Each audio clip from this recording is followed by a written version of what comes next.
Cinema অনেক সুন্দর হয়েছে। সঞ্জয় সমাদ্দার সাহেব অনেক সুন্দর একটা সিনেমা বানাইছে এবং দেখলাম যে এই ছবির গল্প বলার ধরনটা আমার কাছে অনেক ভালো লাগছে। মানে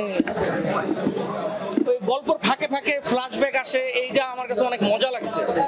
অনেক ইন্ডিয়ান ওয়েব সিরিজগুলোতে এরকম দেখা যায়, গল্পের বলার ফাঁকে ফাঁকে ফ্ল্যাশব্যাকগুলো আমার কাছে ভালো লাগছে। তবে এই ছবির মজার ব্যাপার হলো যে এই ছবিতে যে ক্যারেক্টার আর্টিস্ট যারা আছে সবাই মোটামুটি অনেক ভালো করছে আমার মনে হয় আর কি।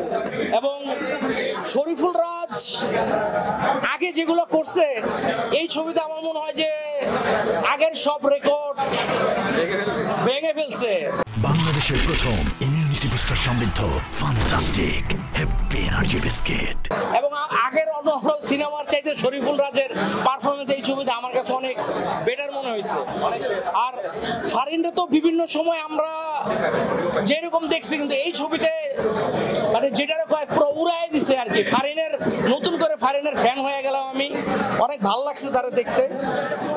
আর কি বলবো, মিশা ভাই তো অসাধারণ। এবং এই ছবিতে মিশা ভাইয়ের সবচেয়ে মজা লাগছে যে এই ব্যাপারটা, সেটা হলো মিশা ভাইয়ের চিল্লাচিল্লি নাই, সফট ডায়লগ ডেলিভারি দিছে এবং সেটাই অনেক জোশ লাগছে। আর রবি ভাই তো যেরকম ছিল ওরকমই, কিন্তু ছবির একটা টাইমে মোশাররফ ভাই আইসা পুরা লাড়াচাড়া দিয়ে দিল আর কি। মানে থাকে না যে একটু গল্প একটু ঝুমায় গেছে, মোশাররফ ভাই আইসা একদম পুরা সবার আবার জাগায় দিছে। মোশাররফ ভাইরে এরকম দেখবো আমি ভাবি নাই। আইসাই যেইভাবে উড়াল দিয়ে কোপাইলো মারলো, আমার কাছে হেভি লাগছে মোশাররফ ভাইরে। তবে এই যে যেই ধরনের ভাইদেরকে আমরা সবসময় নর্মাল দেখি সিনেমায় কিংবা ওয়েব সিরিজে, হঠাৎ করে এসে নর্মাল ক্যারেক্টার যখন দেখি তখন আসলে ভালোই লাগে দেখতে।